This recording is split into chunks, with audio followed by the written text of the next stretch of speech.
जय श्री श्याम। मेरी सभी बहनों को मेरी राम राम। आज चौथ का व्रत है। मैं आज आपको एक चौथ का व्रत की कहानी सुना रही हूँ। एक बुढ़िया माई थी, उसके एक बेटा था। तो वो रोज गाय चराने जंगल में जाता था।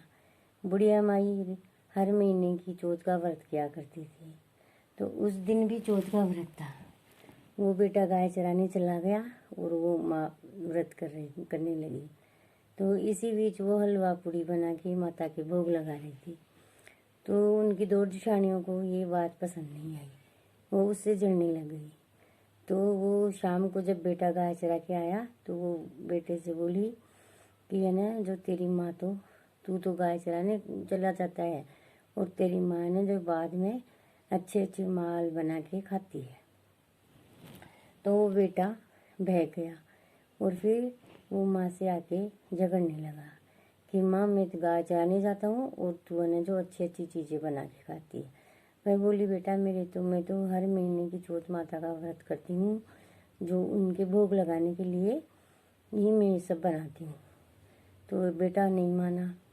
तो माँ कहने लगी ठीक है बेटा, तो अगर तू नाराज़ है तो तू जहाँ भी जाए ये माता की आँखें ले जा।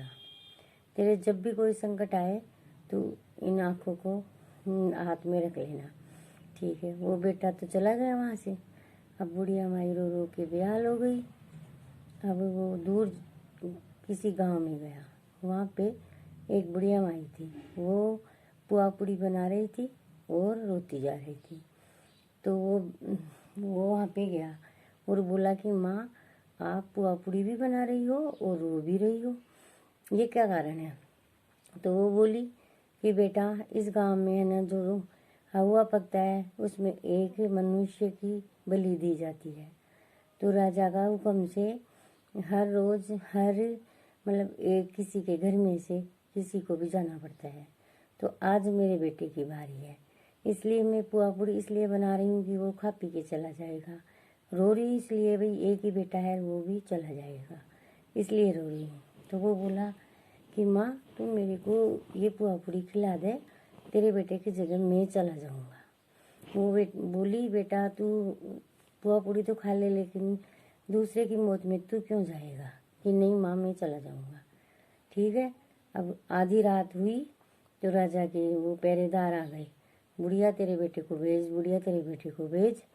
तो वो बेचारी अब ऐसे देखे भाई दूसरे के बेटे को कैसे जगाऊँ मैं।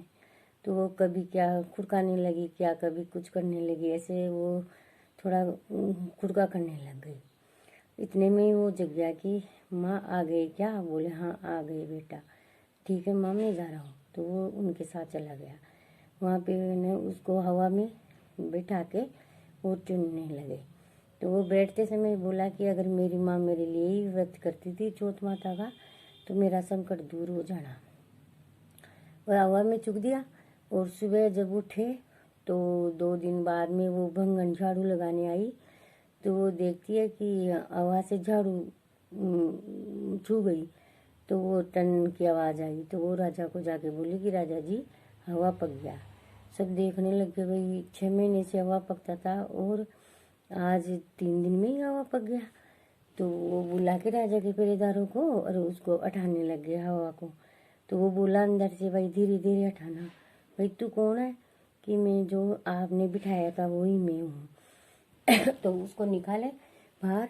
तो बोले कि तू कैसे बचा? हम तो यहाँ तो आज तक कोई बचता ही नहीं है। वो बोला कि मेरी माँ ने जो मेरे लिए चौथ के व्रत करती है, इसलिए मेरे को चौथ विनायक ने ही बचाया है। तो वो राजा बोला, सब नगरी के माँ अंदर आवाज़ लगा दी, भाई जो भी है ना, जो चौथ माता का व्रत करे 12 महीने के, हर महीना करे तो हर महीना करे, लेकिन 6 चौथ जरूर करे। 6 भी नहीं, किसी से नहीं बन पाए तो वो 4 करे, 4 भी नहीं हुए तो 2 तो जरूर करे। बेटे की माँ, धनी की औरतें और भाई की बहन, ये सब को करना चाहिए, क्योंकि इसके प्रभाव से माता सबका कष्ट हरती है। फिर वो राजा की लड़की की शादी उसके साथ कर दिया और वो चले गए अपने गांव को। तो जहाँ उसकी माँ सामान लेने आती थी वहाँ जाकर वो बोला कि आप भी मेरी माँ आती है क्या? वो बोले कि तेरी माँ कहाँ से आएगी, वो तो आँखों से तो अंधी हो गई और कानों से बहरी हो गई। वो घर गया तो पड़ोस वाले सभी देखते ही उसकी माँ को जाके बोले कि तेरा बेटा आ रहा है। तो वो बोली मेरा बेटा कहाँ है, उसको तो गए ही कितने दिन हो गए, कहाँ से आएगा? तो बोले नहीं आ रहा है। जितनी देर में ही वो बेटे बहू वहाँ पे आ गए। तो वो आके माँ के पाँव में पड़ गए कि माँ, मैंने तेरे लिए बहुत ही गलत सोचा, लेकिन आज मैं तेरे चौथ के व्रत के प्रभाव से ही बच गया। तो वो बहू सास के पैर छूने लगी, बेटा सास माँ के पैर छूने लगा और सब खुश हो गए। हे भगवान, चौथ माता उसके बेटे को बचाई, जैसे सबके बचाना, भाई के बहन के भाई को, माँ के बेटे को, स्त्री के पुरुष को, और सबके कष्ट दूर करना है चौथ विधायक।